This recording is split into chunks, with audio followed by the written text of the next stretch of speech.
It's a great thought that you have given. Anirban ji, I think a very pertinent question, particularly for a home buyer. See, the primary objective of a home buyer, as well as the financial creditor, particularly the lenders. Though home buyers are also financial creditors, but they are having different competing claims. Reason being, both have funded the project, and home buyers are not privy to a lot of information which a lender was privy to and is being privy to. See, now the challenge is that both of them have funded the project, and how the home buyer will be classified. The home buyer does not know whether he will be considered as a secured financial creditor or an unsecured financial creditor. And if it is considered as an unsecured financial creditors, then on the packing area list, he goes below the secured financial creditors.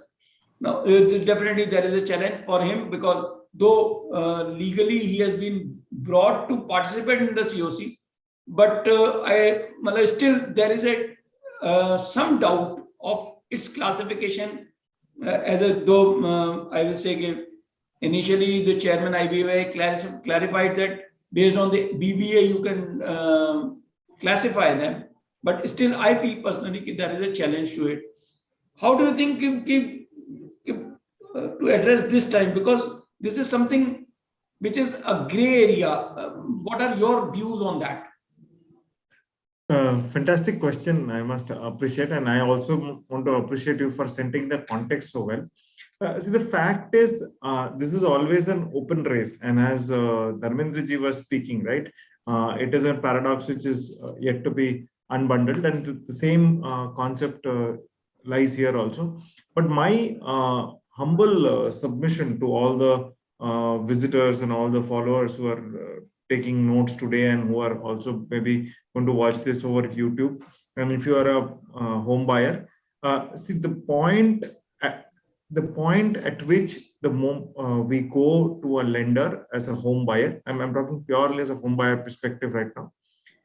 We have to understand what is the quality of asset that lender is going to create, right?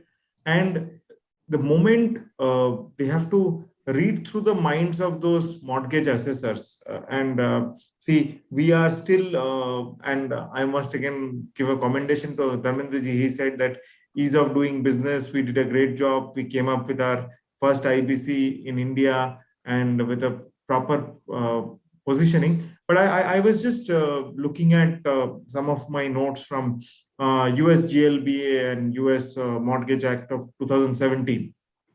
If you look at the way they really created the path for the home buyers in terms of information, I expect government to also play a very constructive role in that area, and hopefully the data protection bill has been stopped. The non-personal data is still an open subject. Milan is already giving me that look. I hope they are able to push through their cases and get that non-personal data qualified, because that qualification is very important. So from a home buyer's perspective, whenever that person is going and getting in that assessor's actions ratified, that is the point. They also need to really be an equal player. What happens is, and this is even my example I'll give, home buyers understand the expectation of the in the agency. They take the expectation of the agency and put that expectation. They just act as a courier company. I don't think none of the home buyers are working for DTDC or DHL, right? They pick up an email from their whoever is the lender, be it a Schedule A, Schedule B, or an NBFC. They take up that and give it to them. They pass on some information. They act as a conduit. Can the home buyer mindset change? Because we are in 2022. We are talking about a phygital economy. We are talking about economy where, ease of doing business, we are 87. Can we really make our home buyer awareness, okay, the awareness levels? Because guys like Milan and you can really play a very constructive, role in creating that awareness. There's a lot of awareness campaigns which have come in, right? There are a lot of banks, I don't want to name them, they have brought in huge amount of data in their applications, in their portals, which is available to stakeholders.